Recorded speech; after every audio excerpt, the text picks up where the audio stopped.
Lionel Messi, champion du monde, vainqueur de la Ligue des Champions, un joueur unique en son genre. Mais son chemin vers le sommet n'a pas été facile. Voici son histoire, d'un petit garçon timide à peut-être le meilleur joueur qui ait jamais existé. Messi est né le 24 juin 1987 à Rosario. À l'époque, l'Argentine traversait une crise économique majeure et les parents de Messi avaient du mal à mettre du beurre dans les épinards. Ce que beaucoup de gens ne savent pas, c'est que les ancêtres de Messi venaient d'Italie. Il aurait donc pu jouer pour l'équipe nationale italienne. Et une autre partie de ses ancêtres venait de Catalogne, très proche de Barcelone. Grandir en Argentine, c'est grandir avec le football. Et le petit Messi jouait constamment au football avec ses deux grands frères. À l'âge de 4 ans, il a rejoint son premier club de football, le Grandoli FC. Il était déjà plus petit que les autres à l'époque. C'est pourquoi il était si important qu'il développe une bonne technique. Et si son entraîneur ne le laissait pas jouer, sa grand-mère Célia criait « Hey, coach, fais entrer Messi, il va nous faire basculer le match !» Ce qu'il faisait habituellement. Elle était sa première fan depuis qu'il était tout petit. L'emmenant au match, disant aux parents de Messi de lui acheter des chaussures de football et l'encourageant à croire en lui. Le président du petit club de football, lui aussi, a rapidement reconnu le talent exceptionnel de Messi. Il s'est exprimé lors d'une interview. À l'époque, Messi faisait déjà tout ce qu'il fait aujourd'hui. La seule différence, c'est que le ballon lui arrivait au genou. En 1994, il franchit une nouvelle étape dans sa carrière. À l'âge de 6 ans, il rejoint l'équipe de jeunes des Newell's Old Boys, le club où Maradona avait séduit les supporters 2 ans plus tôt. Pour son premier match, l'équipe s'est imposée 6-0 et Messi a marqué 4 buts. Pendant les 3 années suivantes, l'équipe a été surnommée La Machine parce qu'elle n'a pas perdu une seule fois. Mais en 1998, le monde s'est effondré pour Messi, âgé de 11 ans. Sa grand-mère, qui l'avait tant soutenu pendant toutes ces années, est décédée. Mais il ne l'a jamais oublié. Et lorsqu'il marque un but aujourd'hui, il pointe souvent les doigts vers le ciel. La même année arriva une nouvelle bouleversante pour sa famille. Comme Messi ne semblait pas grandir beaucoup, ses parents l'emmenèrent chez le médecin pour un contrôle. C'est là qu'on lui a diagnostiqué un déficit en hormones de croissance. La bonne nouvelle, c'est que cela pouvait être traité, mais le coût serait d'environ 900 $ par mois. Au début, l'assurance du père de Messi a couvert les frais, mais après 2 ans, elle a cessé de payer. Et la famille était désespérée. À 13 ans, il mesurait à peine 1,40 m. Et son surnom, la Pulga, la puce. Un nom qu'il porte encore aujourd'hui. La famille espérait que Newell's ou River Plate reprendraient le traitement. Tout le monde voyait que Messi avait un grand talent, mais les clubs ne voulaient pas payer. L'économie était encore mauvaise et le risque trop élevé. Il semble que la carrière de footballeur du jeune Léo se terminait à l'âge de 13 ans. Mais la lumière est apparue au bout du tunnel. Un recruteur de Barcelone a vu Messi jouer et a invité la famille à venir à Barcelone pour un essai. Messi a joué de manière exceptionnelle et a convaincu les entraîneurs. La famille était remplie de joie. Ils attendaient l'offre officielle de Barcelone. Mais rien n'est venu. Les semaines passent et Jorge, le père de Messi, s'impatiente. Il a rencontré le directeur sportif dans un restaurant et lui a dit que si Barcelone ne voulait pas de Messi, il irait dans d'autres clubs. Le Real Madrid, par exemple. Il n'a pas du tout apprécié. Il a pris une serviette et a écrit que Messi serait signé et que les coûts de son traitement seraient couverts. En 2001, Messi a rejoint le légendaire centre de formation du Barça, la Masia, et a marqué 5 buts lors de l'un de ses premiers matchs. La première saison, il a joué 30 matchs et a marqué 35 fois. Tout semblait parfait, mais ce n'était pas rose pour Messi. L'Argentine lui manquait. La thérapie hormonale a fonctionné, mais son corps en a souffert. Il se fatiguait plus vite que ses coéquipiers. En outre, il était extrêmement timide et avait du mal à se faire de nouveaux amis. Mais il lui restait une chose, le football. Les années suivantes, il a pris plus de confiance en lui et il s'est fait des amis. Il faisait partie d'une équipe de jeunes légendaires, la Baby Dream Team. Il a joué aux côtés de joueurs comme Fabregas et Piqué. Les grands clubs ont remarqué le succès et avaient les yeux rivés sur les joueurs de la Masia. Arsenal a bien essayé et Arsène Wenger voulait faire venir Messi, 16 ans, à Londres. Finalement, seul Fabregas a décidé de suivre l'appel d'Arsenal. Messi est resté en Espagne. Lorsque Messi avait 16 ans, l'entraîneur de l'équipe première, Franck Rijkaard, l'a invité à participer à l'entraînement. Et il n'en croyait pas ses yeux. Léo était inarrêtable. Au cours de la saison 2003-2004, Messi a joué pour 5 équipes différentes à Barcelone. L'équipe B des moins de 19 ans, l'équipe A des moins de 19 ans, la 3e et la 2e équipe. Et le 16 novembre 2003, il a fait ses débuts en équipe première à Barcelone, lors d'un match amical contre Porto. L'entraîneur de Porto à l'époque, José Mourinho. Ils se sont revus à plusieurs reprises au cours des années suivantes. Au cours de la saison 2004-2005, Messi a rejoint l'équipe première. À 17 ans, 3 mois et 22 jours, il a fait ses débuts en championnat contre l'Espagnol Barcelone. Et quelques mois plus tard, son premier but avec une passe décisive de, comment aurait-il pu en être autrement, Ronaldinho. À ses débuts, Messi s'est lié d'amitié avec le Brésilien, qu'il a pris sous son aile et l'a appelé son petit frère. Ronaldinho appréciait beaucoup le jeune Argentin de 17 ans. Et bien qu'il ait été nommé meilleur joueur du monde, il a dit à Kobe Bryant que Messi serait encore meilleur que lui. En Argentine aussi, les gens ont commencé à entendre parler de ce talent exceptionnel. Quelques mois plus tôt, la Fédération espagnole de football avait tenté de convaincre Messi de jouer pour elle. Mais il ne voulait qu'une chose, jouer pour l'Albi Céleste. Le 17 août 2005, le moment était venu, mais ses débuts ont été désastreux. Quelques secondes après avoir été remplacé, il a reçu un carton rouge parce que l'arbitre pensait que Messi avait donné un coup de poing au visage de l'autre joueur. Le jeune Messi était dévasté. Au cours de la saison 2005-2006, Messi a commencé à devenir de plus en plus important pour le Barça grâce à ses performances sur le terrain. Et en huitième de finale de la Ligue des Champions, il a détruit Chelsea lors du premier match. Tout le monde était stupéfait. Puis, le choc. Au match retour, Messi s'est blessé. Barcelone est allé jusqu'en finale. Messi s'est battu pour revenir et quelques jours avant le match, il était de retour à l'entraînement. Mais en fin de compte, le manager a décidé de ne rien risquer.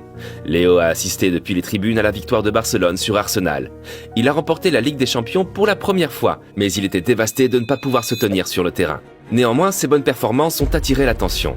Il était donc évident que le sélectionneur argentin l'emmènerait en Allemagne en 2006 pour la Coupe du Monde. L'Argentine a dû affronter le pays hôte, l'Allemagne, en quart de finale. Mais ils ont eu du mal, et tout le monde s'attendait à ce que l'entraîneur Pekerman remplace le jeune Messi.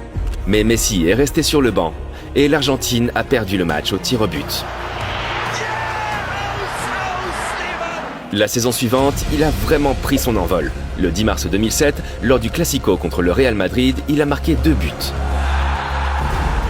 Mais le score était toujours de 3-2 pour Madrid. Nous étions dans les arrêts de jeu.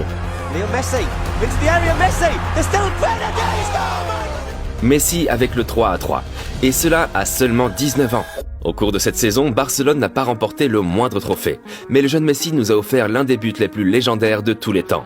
Lorsqu'il a traversé la moitié du terrain en 12 secondes, en dribblant 4 joueurs et le gardien de but.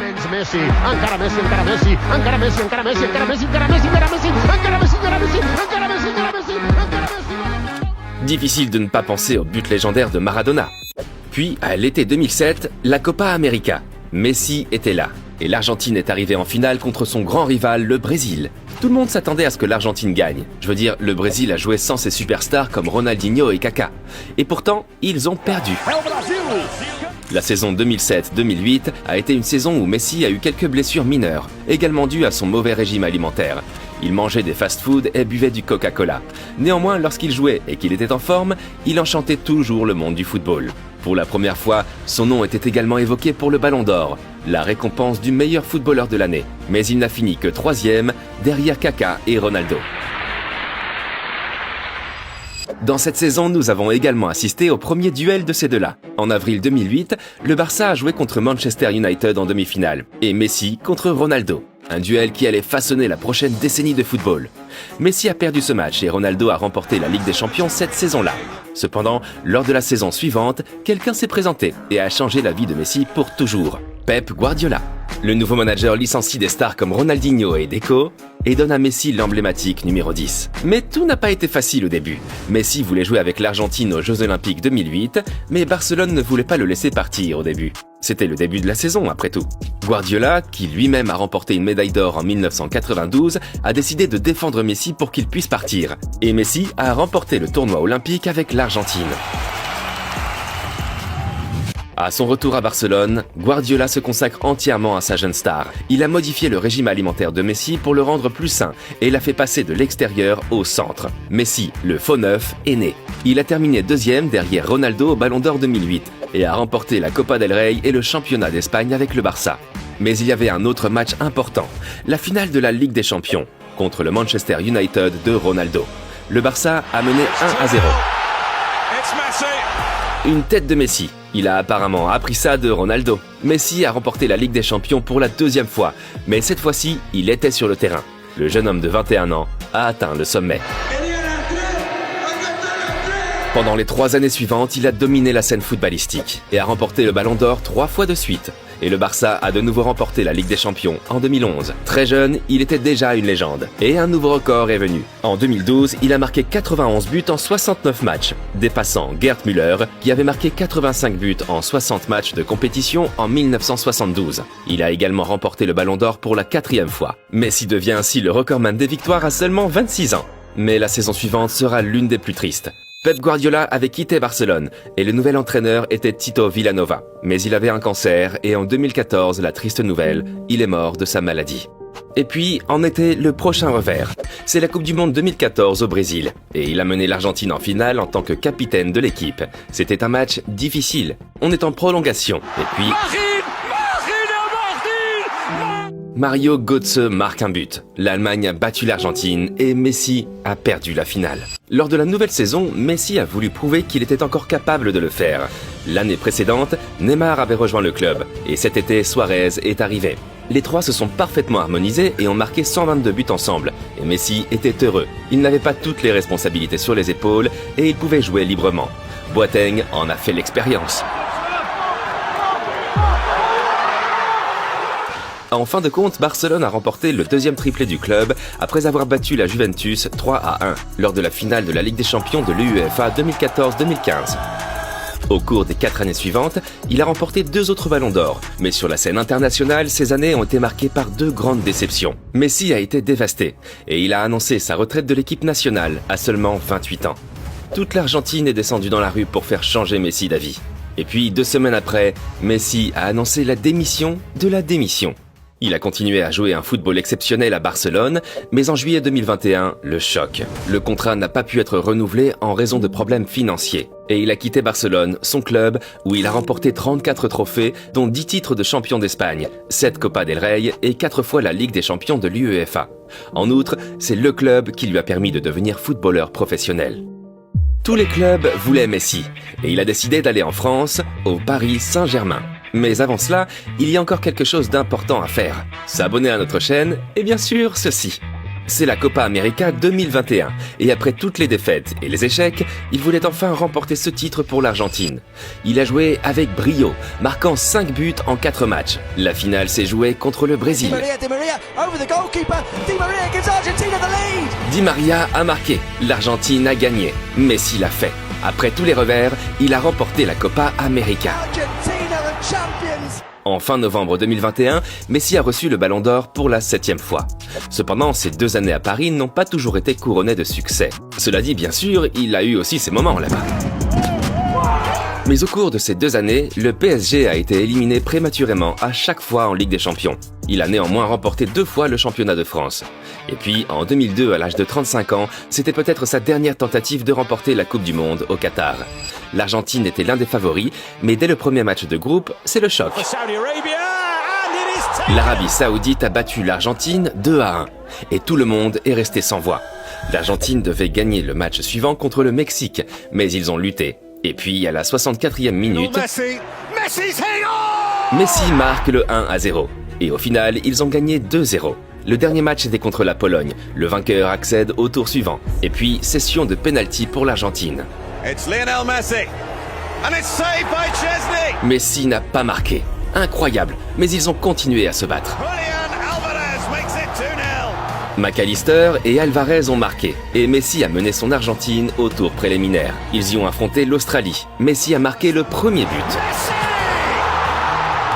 Le match se termine sur le score de 2-1 pour l'Argentine. Les quarts de finale étaient contre les Pays-Bas. L'Argentine mène 2-0. Nous sommes déjà à la 83e minute. Weghorst marque un but. Et il y a eu un nouveau coup franc pour les Pays-Bas, à la 11e minute du temps additionnel. Le deuxième but de Weghorst. C'était tout pour Messi. Le match s'est déroulé au tir au but.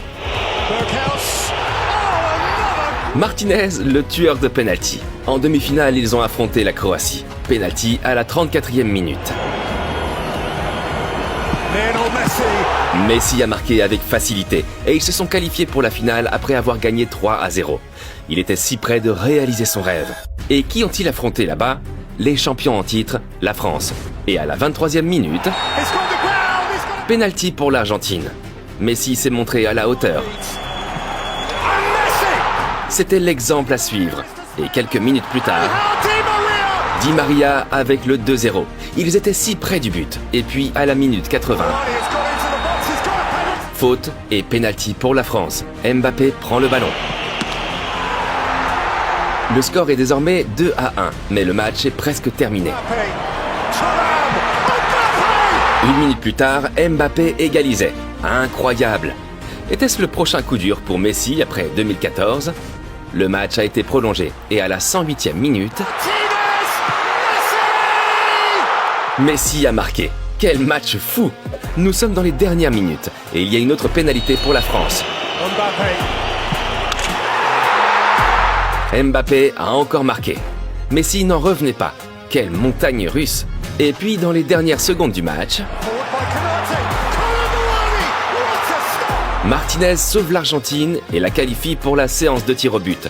Il y a encore de l'espoir. C'est là que Martinez a montré pourquoi il est considéré comme un expert en matière de pénalty. Le prochain joueur était Gonzalo Montiel. S'il marquait, alors l'Argentine gagnerait.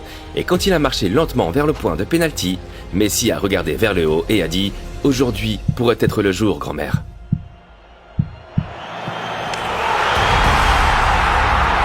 Messi a remporté la Coupe du Monde. À l'été 2023, son séjour au PSG est terminé. Mais Messi veut poursuivre son aventure footballistique et il décide de rejoindre l'Inter Miami, le club de David Beckham en MLS. L'Amérique est désormais dans la fièvre de Messi. Et puis le 4 juillet, il a fait ses débuts contre Cruz Azul à la 55e minute. Nous sommes à la 90e minute et le score est de 1 partout. Mais il reste un dernier coup franc. Messi! Il y a eu quelques joueurs exceptionnels dans le monde du football, mais Messi est l'un des plus grands. Au cours de sa carrière, il a marqué plus de 800 buts. Il a gagné tout ce qu'il y avait à gagner et il nous a montré qu'il ne faut jamais cesser de rêver. Qu'en pensez-vous? Est-il le meilleur joueur de football de tous les temps?